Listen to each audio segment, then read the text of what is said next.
നമസ്കാരം.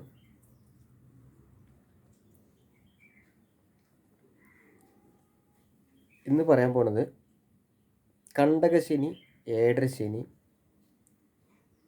ജന്മശനി. അപ്പോൾ ഞാൻ ചെറിയൊരു വിശദമായിട്ടാണ് പറയുന്നത്. എന്താണ് കണ്ടകശനി, എന്താണ് ഏഴരശനി? എല്ലാവരും കൂറ് വെച്ചിട്ടല്ല പറഞ്ഞുകൊണ്ട് കിടക്കുന്നത്. ചന്ദ്രൻ ഏത് രാശിയിൽ നിൽക്കണോ ആ രാശീൻ്റെ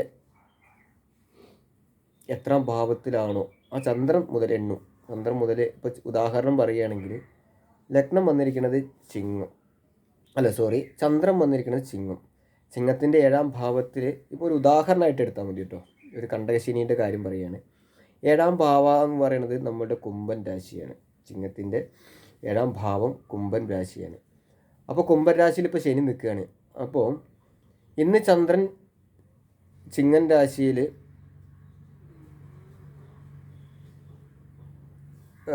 കടന്നിട്ടുള്ളൂ എന്ന് വിചാരിച്ചോളൂ. ഇന്നാണ് ചന്ദ്രൻ ചിങ്ങൻ രാശിയിലേക്ക് സംക്രമിച്ചത് എന്ന് വിചാരിച്ചോളൂ. ഒരു ഉദാഹരണം മാത്രം പറയാം കേട്ടോ. നിങ്ങൾ മനസ്സിലാക്കുന്നുണ്ട്. അതിന് യഥാർത്ഥത ഒന്ന് മനസ്സിലാക്കുക നിങ്ങൾ. അപ്പോൾ ചന്ദ്രൻ നിൽക്കുന്നതിൻ്റെ നേരെ ബാക്ക്ഗ്രൗണ്ട് വന്നു കഴിഞ്ഞപ്പോൾ അത് ഏഴര ശനി കഴിഞ്ഞു. അതിൽ ഒരു ജാതകത്തിൽ ചിങ്ങൻ രാശിയിൽ ഏതെങ്കിലും ജാതകത്തിൽ ചിങ്ങൻ രാശിയിൽ ചന്ദ്രൻ ഉണ്ടാകും. അതിൻ്റെ ഏഴിൽ ചിലപ്പോൾ കുംഭരാശിയിൽ ശനി ഉണ്ടാവാം, സ്വാഭാവികമായിട്ടുണ്ടാവാം. അപ്പോൾ ചാരവശാൽ ഗോചാരം ചിന്തിക്കുമ്പോൾ അവർ പറയണത് എന്താ? കണ്ടകശനി കൊണ്ടേ പോകും, ഓടിക്കോ എന്നാണ് പറയണത്. എന്തെങ്കിലും വസ്തുതയുണ്ടോ? നിങ്ങൾ ചിന്തിക്കുക. ഒരു രാശിയിൽ ചന്ദ്രൻ നിൽക്കുന്നത് ഇപ്പോൾ ഞാൻ പറയാം, ഉദാഹരണം എടുത്തല്ലോ, ചിങ്ങൻ രാശിയിലാണ് എന്ന് വിചാരിച്ചോളൂ. ഇന്ന് ജനിച്ച കുഞ്ഞിൻ്റെ ചന്ദ്രൻ, ഇന്ന് ജനിച്ച കുഞ്ഞിൻ്റെ ചന്ദ്രൻ നിൽക്കുന്നത്, അതായത് ഞാൻ ഉദാഹരണം മാത്രമാണ് പറയുന്നത്, ചന്ദ്രൻ നിൽക്കുന്നത് ചിങ്ങൻ രാശിയിലാണ് എന്ന് വിചാരിച്ചോളൂ. അപ്പം ചിങ്ങൻ രാശി എന്ന് പറയുന്ന സമയത്ത് 2.25 ദിവസം ഇനി ആ ചന്ദ്രൻ ആ രാശി തന്നെ ഉണ്ടെന്ന് വിചാരിച്ചോളൂ. അപ്പോൾ ആ രാശിയിൽ ചന്ദ്രൻ നിൽക്കുമ്പോൾ ചന്ദ്രൻ്റെ പറയണ ചന്ദ്രൻ അതിലായതുകൊണ്ട് ഇപ്പോൾ കൊച്ചു ജനിച്ച സമയത്തുള്ള ശനി കുംഭൻ രാശിയിൽ നിൽക്കുകയാണ്. കണ്ടകശനി സമയത്താണ് ജനിച്ചതെന്ന് പറയും. ശരി, ഓക്കെ. അതേ ഡിഗ്രി മിനിറ്റിൽ ആ ജനനം, അല്ലെങ്കിൽ ഒരു 6 മണിക്കാണ് ജനിച്ചതുണ്ടെങ്കിൽ വൃശ്ചികം അല്ലെങ്കിൽ തുലാ ലഗ്നക്കാരനായിരിക്കാം, അല്ലെങ്കിൽ മേടലഗ്നക്കാരനായിരിക്കാം, കുംഭലഗ്നക്കാരനായിരിക്കാം. പല ലഗ്നം മാറിക്കൊണ്ടേയിരിക്കുകയാണ്.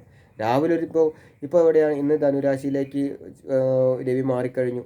ധനുരാശിൻ്റെ അത് മാറിക്കഴിഞ്ഞപ്പോൾ ധനുരാശിയിലേക്ക് രവി. അപ്പോൾ ധനുരാശിയുടെ ആ രവി മാറുമ്പോൾ നമ്മൾ ഇന്ന് രാവിലെ ഒരു 5:30-6 മണിക്ക് ഉദയമാണെന്നുണ്ടെങ്കിൽ ചിലപ്പോൾ ധനുരാശിയിലെ ലഗ്നമായിട്ട് മാറും. അത് രാവിലെ ഒരു 7 മണി 8 മണിക്കൊക്കെ അങ്ങോട്ടേക്കാണെങ്കിൽ ആ ധനുരാശി മാറി മകരൻ രാശിയിലേക്ക് വരും. അപ്പം ധനുരാശി 12ാം ഭാവമായി മാറും. ധനുരാശിൻ്റെ അധിപൻ 12ാം ഭാവാധിപതി മാറും. അപ്പം ഈ ഗ്രഹങ്ങൾ വീണ്ടും സഞ്ചരിച്ചു കൊണ്ടേയിരിക്കുകയാണ്. അതായത് 2 മണിക്കൂർ ഉദയം കൊണ്ടിരിക്കുന്നത്. അപ്പോൾ അന്നത്തെ ദിവസം, ആ ഒരു ദിവസം മൊത്തം ചിങ്ങരാശിയിൽ, ഞാൻ ഉദാഹരണം മാത്രമാണ്, ചിങ്ങൻ രാശിയിൽ ചന്ദ്രൻ ഉണ്ട്. ആ ദിവസമല്ല, 2.25 ദിവസം ഉണ്ട്. കാരണം ഇന്ന് സംക്രമിച്ചിട്ടല്ലേ ഉള്ളൂ. അപ്പോൾ 2.25 ദിവസം അങ്ങനെയുണ്ട്. അപ്പോൾ ഒന്ന് ചിന്തിച്ച് നോക്കി, ഈ 2.25 ദിവസം ജനിക്കുന്ന ആ സമയത്ത് എത്ര ജനനങ്ങൾ നടന്നിട്ടുണ്ടാവും? ഒരു മിനിറ്റിൽ തന്നെ ആയിരക്കണക്കിന് ജനനങ്ങൾ നടക്കുന്നുണ്ട്, ഈ ലോകത്ത് നടക്കുന്നുണ്ട്. അല്ലെങ്കിൽ ലക്ഷക്കണക്കിന് ജനനങ്ങൾ നടക്കുന്നുണ്ടാവും, ചേരിയിലും കൊട്ടാരത്തിലും അവിടെയും ഇവിടെയായിട്ട്. അപ്പോൾ പലയിടത്തും ചെന്നുണ്ട്. അപ്പം ഈ 2.5 ദിവസം ജനിക്കുന്ന കുഞ്ഞുങ്ങൾക്ക്, അല്ലെങ്കിൽ ഈ 2.25 ദിവസം ജനിക്കുന്ന കുഞ്ഞുങ്ങൾക്കെല്ലാം കണ്ടകശനി വന്നുകൊണ്ടേയിരിക്കണ്ടേ? അത് തന്നെ എന്തെങ്കിലും നിങ്ങൾ പ്രമാണം ഒന്നും നോക്കണ്ട. നിങ്ങൾ സാധാരണ രീതിയിൽ ഒരു സാധാരണ മനുഷ്യനായിട്ട് ചിന്തിച്ചാൽ മതി. അപ്പോൾ നിങ്ങൾ എല്ലാവരും കണ്ടകശനി എന്ന് പറയും പേടിച്ച് ഓടുകയാണ് ഇവിടെ. അപ്പം ആ സമയത്ത് ലഗ്നം സഞ്ചരിക്കുന്ന സമയത്ത് ആ ലഗ്നത്തിനെ കൊണ്ട് ഗുണവും പറയും, അവിടെ മറ്റേ ചന്ദ്രനെ കൊണ്ട് കൂറ് ഫലം പറയും, ദോഷം പറയും. അപ്പോൾ ഒരു ജാതകത്തിന് 2 ഫലമാണ് പറയുന്നത്. എന്തെങ്കിലും സാധാരണ രീതിയിൽ ചിന്തിച്ചാൽ മതി നിങ്ങൾ, എന്തെങ്കിലും വസ്തുതയുണ്ടോ എന്നുള്ളത്. അപ്പോൾ പറയേണ്ടത് ചന്ദ്രലഗ്നത്തിനെ കൊണ്ടാണ് ചിന്തിക്കേണ്ടതെന്ന്. ചന്ദ്രൻ വെറും ഒരു ഗ്രഹം മാത്രമാണ്. അതായത് ശരിക്കും എന്താ പറയുക, 2.25 ദിവസം ഒരു രാശിയിൽ നിൽക്കുന്നത്. മീനം മുതൽ മേടം മുതൽ മീനം വരെ, അശ്വതി മുതൽ രേവതി വരെ നക്ഷത്രക്കാർക്ക് ഈ നക്ഷത്രം സഞ്ചരിക്കുന്നുണ്ടോ? നക്ഷത്രം അതേ സ്ഥലത്ത് തന്നെയല്ലേ നിൽക്കണത്. അതായത് എന്താ പറയുക, നക്ഷത്രം പറയുമെങ്കിൽ മേടം ആ അശ്വതി നക്ഷത്രത്തിലാണ് അവസാനിക്കുന്നത്, മീനൻ രാശിയിൽ രേവതി നക്ഷത്രത്തിലാണ് സഞ്ചരിക്കുന്നത്, ചന്ദ്രനാണ് സഞ്ചരിക്കുന്നത്. അങ്ങനെ ചന്ദ്രൻ ഒരു 27 ദിവസം കൊണ്ട് ഒരു ചുറ്റ് പൂർണ്ണമാക്കുമ്പോൾ 28ാമത്തെ ദിവസം വീണ്ടും അശ്വതിയിലേക്ക് കടക്കുകയാണ് അല്ലേ. അപ്പം ഈ മാസത്തെ ഫലമല്ല അടുത്ത മാസം പറയണം. അപ്പോൾ അശ്വതിയിൽ അടുത്ത മാസം ചിലപ്പോൾ കറുത്ത വർഷം വെളുത്ത വർഷത്തിലായതുകൊണ്ട് ചിലപ്പോൾ ഫലത്തിന് ചെറിയ വ്യത്യാസങ്ങൾ വരാം. എന്നിരുന്നു കഴിഞ്ഞാലും അടുത്ത വർഷം വരുമ്പോൾ ഈ ചന്ദ്രനെ പിന്നെ അശ്വതിയായിട്ട് ബന്ധപ്പെട്ടുകൊണ്ടേയിരിക്കണം. അപ്പം ഈ വാരഫലം, മാസഫലം, വർഷഫലം പറയണത് എങ്ങനെ ചിന്തിക്കാൻ പറ്റും? ഈ ദിവസഫലം ഡെയിലി പറയുന്നുണ്ടല്ലോ, ദിവസം ഇന്ന നക്ഷത്രക്ക് ഇന്ന ടൈമിന്. അപ്പോൾ ഇന്ന് ഈ 2.25 ദിവസം ഈ ചന്ദ്രൻ ഈ രാശിയിൽ തന്നെ ഉണ്ടാവും. അതേ നക്ഷത്രക്കാരനായിരിക്കണം ചിലപ്പോൾ. ആ 2.25 ദിവസം അല്ലെങ്കിൽ ആ ഒരു ദിവസം ആ നക്ഷത്രത്തിൽ ജനിക്കുകയാണെങ്കിൽ ആ നക്ഷത്രത്തെ കൊണ്ട് ഫലം പറയുമ്പോൾ അവിടെ എന്തുകൊണ്ട് ഭാവത്തിൽ ലഗ്നഭാവം കൊണ്ട് ചിന്തിക്കുന്നില്ല? അവിടെ ഒറ്റയടിക്ക് പറഞ്ഞു കണ്ടകശനി എന്ന് പറഞ്ഞ് തള്ളിക്കഴിഞ്ഞു. അപ്പോൾ ഈ 2.25 ദിവസം ജനിക്കണത് എന്തോരം പേർക്ക് കണ്ടകശനി ഉണ്ടാകണം. അതേപോലെ തന്നെ ഏഴരശനി കാലഘട്ടം ഇതുപോലെ തന്നെയാണ് പറയുന്നത്. അപ്പോൾ ചന്ദ്രൻ നിൽക്കണതിൻ്റെ അപ്പോൾ ചന്ദ്രൻ നിൽക്കുന്ന രാശി, ഇപ്പോൾ ചിങ്ങൻ രാശിയിലെ ഉദാഹരണം പറഞ്ഞല്ലോ. അപ്പോൾ ചന്ദ്രൻ നിൽക്കുന്നതിൻ്റെ അല്ലെങ്കിൽ ഉദാഹരണം പറയുകയാണെങ്കിൽ ഇപ്പോൾ മീനൻ രാശിയിലാണ്, അല്ലെങ്കിൽ മകരൻ രാശിയിലാണ് ഇപ്പോൾ ചന്ദ്രൻ നിൽക്കുന്നത്. അപ്പോൾ ചന്ദ്രൻ 2-ലായതുകൊണ്ട് ഏഴരശനി കാലഘട്ടം. ഇനി ചന്ദ്രൻ്റെ 12-ലായ കഴിഞ്ഞ് ചന്ദ്രൻ കഴിഞ്ഞു, ഇനിയിപ്പോൾ 2-ലേക്ക് ചന്ദ്രൻ മകരരാശിയിൽ കഴിഞ്ഞ് ഇനിയിപ്പോൾ ഏഴരശനി കാലഘട്ടം 5 വർഷമേ ഉള്ളൂ. അപ്പോൾ ആ സമയത്ത് ജനിക്കണത് ഈ 2.25 ദിവസം ജനിക്കുന്ന ആൾക്കാർക്കൊക്കെ ഈ പറയുന്ന കണ്ടകശനി ഏഴരശനി ബാധിച്ചു കൊണ്ടേയിരിക്കും എന്ന് പറഞ്ഞാൽ എന്തെങ്കിലും യോജിപ്പുണ്ടോ? ഒരു ഒന്നുമില്ല. അപ്പം ശരിക്കും കണ്ടകശനി ഏഴരശനി എന്നുള്ളത് വെറും അടിസ്ഥാനപരമായി ഇല്ലാത്ത ഒരു വസ്തുത എന്നുള്ളത് മനസ്സിലാക്കുക. ചന്ദ്രൻ എന്നാൽ ഏറ്റവും സ്പീഡ് കൂടിയ ഗ്രഹം, ഏറ്റവും വേഗത കൂടിയ ഗ്രഹം 2.25 ദിവസം കൊണ്ട് രാശിയിൽ വന്നുകൊണ്ടേയിരിക്കും. ആ രാശി വെച്ചിട്ട് ആ ചന്ദ്രനെ കൊണ്ടാണ് ഈ കൂറുഫലം ആർക്കും ചെയ്യാൻ പറ്റും. ഞാൻ നേരത്തെ പറയാം, ആർക്കും ചെയ്യാൻ പറ്റും ഈ കൂറുഫലം. ഈ കൂറുഫലം എന്ന് പറയണമെങ്കിൽ എന്താ, ഒരു ജ്യോതിഷം പഠിക്കണം എന്നില്ല ഈ കൂറുഫലം പഠിക്കണം. സാമാന്യ ബുദ്ധി, ഒരു അത്യാവശ്യം ഒരു 10ാം ക്ലാസ് പഠിക്കുന്നുള്ള ബുദ്ധി മതി ഈ കൂറുഫലം. കാരണം അശ്വതി മുതൽ രേവതി വരെയുള്ള നക്ഷത്രം ഒന്ന് പഠിച്ചു വെക്കുക. എന്നിട്ട് ഏതൊക്കെ രാശിയിലാണ് നക്ഷത്രങ്ങൾ കിടക്കുന്നത്, അതായത് അരപാദം, അങ്ങനെ 1ാം പാദം 2ാം പാദം 3 അങ്ങനെ ഒരു പാദം ഉണ്ട്. അപ്പോൾ അതൊന്ന് പഠിച്ചു വെച്ച് കഴിഞ്ഞാൽ നമുക്ക് ഏത് ചന്ദ്രനെ, ഇപ്പോൾ നമ്മൾ ഒരാൾ വിളിക്കുമ്പോൾ അതെ എനിക്ക് അശ്വതി നക്ഷത്രമാണ്, അശ്വതി നക്ഷത്രമാണെന്ന് പറയുമ്പോൾ അവർ പറയുമ്പോൾ മേടക്കൂറാകുമ്പോൾ നമുക്കിപ്പോൾ 11-ലൂടെയാണ് ശരി സഞ്ചരിക്കുന്നത്, കുഴപ്പമില്ല, അത് നക്ഷത്രം ബലവാനായിട്ട് സഞ്ചരിക്കണം. അപ്പോൾ അവിടെ കൂറ് വെച്ചിട്ട് ഒറ്റയടിക്ക് ഫലം വരണം. അവിടെ ആരും ചിന്തിക്കണില്ല. അവിടെ നിങ്ങളുടെ ആ സമയത്ത് ഒരു ഗ്രഹനില കിട്ടുമ്പോൾ നമ്മൾ ചിന്തിക്കുക, നമ്മുടെ ഡേറ്റ് ഓഫ് ബർത്ത്, ജനനസമയം, അത് വെച്ചൊരു സമയത്ത് അതിലൊരു ജാതകം, നമുക്കൊരു ജാതകമുണ്ട് ജനിച്ച സമയം വെച്ചിട്ട് ആ ജാതകം എടുത്തിട്ട് അതിൽ എന്തൊക്കെയാണോ ലഗ്നഭാവങ്ങളിൽ നിൽക്കുന്ന കാര്യങ്ങളൊക്കെ ചിന്തിക്കുന്നത് ഈ ലഗ്നം കൊണ്ടാണ്. അത് നോക്കുന്നില്ല, ഓടിച്ചെല്ലുക, എന്നിട്ട് പറയുക കൂറെടുത്തിട്ട് ഇന്ന രാശിയിൽ ഇത് ശനി നിൽക്കുകയാണ്, കണ്ടകശനിയാണ്, കൊണ്ടുവിടുക. അപ്പോൾ ഞാൻ ചോദിക്കണതല്ലേ, ഈ പറഞ്ഞാൽ കണ്ടകശനി സാധാരണക്കാർക്ക് മാത്രമേ ബാധിക്കുള്ളൂ? എന്താ മറ്റേ ഈ അംബാനിക്ക് ബാധിക്കുന്നുണ്ട്, അവർക്ക് ബാധിക്കുന്നുണ്ട്, സിനിമാ താരങ്ങൾക്ക് ബാധിക്കുന്നുണ്ട്, ഈ ലോകത്തുള്ള സകലമാന ആൾക്കാർക്കും ബാധിച്ചുകൊണ്ടിരിക്കുന്നുണ്ട് കണ്ടകശനി.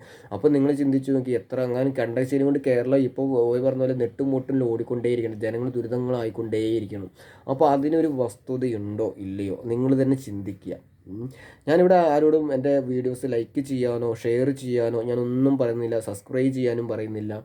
ഞാൻ എൻ്റെ ഒരു അറിവ് ഇവിടെ പറയണം. അത് സാധാരണ രീതിയിൽ നിങ്ങൾക്ക് ചിന്തിച്ചാൽ മനസ്സിലാവുന്നവർക്ക് ചിന്തിച്ചാൽ മനസ്സിലാവും. പക്ഷേ ഈ പറഞ്ഞ ഇത് വിറ്റ് ജീവിക്കുന്ന ആൾക്കാർക്ക് നല്ലതാണ് ഈ പറഞ്ഞ പോലെ തന്നെ. കാരണം ഇതിനൊക്കെ ബലിയാടാവുന്നത് സാധാരണക്കാരാണ്. കാരണം ശനിനെ നമ്മൾ പേടിക്കേണ്ട ആവശ്യമില്ല. ശനി എന്തിന് പേടിക്കണം? നമ്മൾ ശനി വരുമ്പോൾ തന്നെ എല്ലാവരും പറയും, ദേ ശനി വന്നു പേടിക്കോ, ശനി മരണകാരകനും കൂടിയാണ്, ഇതേ പേടിക്കുന്നു. ശനിനെ പേടിക്കേണ്ട യാതൊരു ആവശ്യമില്ല. നമുക്ക് ശനി ഈ ലഗ്നഭാവങ്ങളാണ്, നമ്മൾ ലഗ്നമാണ് കേന്ദ്രബിന്ദു. നമ്മൾ ആ കേന്ദ്രബിന്ദു ചാരവശാൽ അതാണ് ഗോചാരം എന്ന് പറയുന്നത്. അപ്പോൾ ആ സഞ്ചാരം വെച്ചിട്ട് ലഗ്നത്തിലൂടെ എത്രാം ഭാവത്തിലൂടെയാണ് ശനി സഞ്ചരിക്കുന്നത്. അപ്പോൾ നമ്മൾ പറയും, ഇപ്പോൾ ശനിയുടെ സഞ്ചാരം വെച്ചിട്ട് ഇത്ര അനുകൂലമല്ല, ശ്രദ്ധയോടുകൂടി കാര്യങ്ങൾ മുന്നോട്ട് പോകണം, എന്ത് കാര്യം ചെയ്യുമ്പോൾ ഇത്തിരി ശ്രദ്ധ, കാര്യങ്ങൾ എടുത്തുചാട്ടം, അങ്ങനെയുള്ള മറ്റെല്ലാ കാര്യവും ശ്രദ്ധയോടുകൂടി. അവിടെ ശനി നമുക്ക് നല്ല സൂചനകളാണ് തരുന്നത്. അതായത് ഞാൻ പോണ വഴി ശരിയല്ല, ആ ശരി നമുക്ക് സൂചന തരും. അപ്പോൾ നമ്മൾ ശ്രദ്ധിക്കുക, ആ ശാന്തി അല്ലെങ്കിൽ ആ ജ്യോതിഷി പറഞ്ഞിട്ടുണ്ട് ഇപ്പോൾ ശനിനെ കൊണ്ട് ഇത്തിരി ബുദ്ധിമുട്ടുണ്ട്, അപ്പോൾ നമ്മൾ ശ്രദ്ധിക്കുക. അവിടെ ഹോമോ അല്ലെങ്കിൽ പരിഹാരങ്ങളോ അല്ലെങ്കിൽ മറ്റേ 14 ജില്ലയിലും 14 ക്ഷേത്രങ്ങളിൽ പോകണതല്ല പരിഹാരം. നമ്മൾ ശ്രദ്ധയോട് കൂടിയിട്ട് നമുക്ക് സമയം മോശമാണ്, ചിലപ്പോൾ ഹാർഡ് വർക്ക് വേണ്ടി വരും. ആ ഹാർഡ് വർക്ക് നമ്മൾ കുറച്ച് എന്താ പറയുക, കുറച്ചും കൂടി ഈ കുറച്ച് കൂടുതലായിട്ട് ചെയ്തേണ്ടി വരും. ശനി അലസതപ്രിയനുമാണ്. അതേപോലെ ഒരു നിരന്തരം ഒരു ജോലി ചെയ്യാനുള്ള ഒരു ശക്തി അല്ലെങ്കിൽ ആ ഒരു പ്രവണത എപ്പോഴും കീപ്പ് ചെയ്യുന്ന ഒരാളാണ് ശനി. ശനീനെ ഒരു കാരണവശാലും പേടിക്കേണ്ട. ശനി നമുക്ക് നല്ല മുന്നേറ്റം തരുന്ന ഒരാളും കൂടിയാണ്. അപ്പോൾ അതുകൊണ്ടാണ് പറയണത്, ഈ സാധാരണ രീതിയിൽ ചിന്തിക്കുക. ഈ 2.25 ദിവസം ജനിക്കുന്ന കുഞ്ഞുങ്ങൾക്കൊക്കെ 2.25 ദിവസം ജനിക്കുന്ന കുഞ്ഞുങ്ങൾക്കൊക്കെ കണ്ടശനിയാണ്. ലോകത്ത് ആർക്കും ഏറി വന്നാലും ഒരു 80% ആൾക്കാർക്കൊക്കെ കണ്ടശനിയും അല്ലെങ്കിൽ 50% ആൾക്കാർക്കും കണ്ടശനി ഏഴരശനി വന്നുകൊണ്ടേയിരിക്കണം.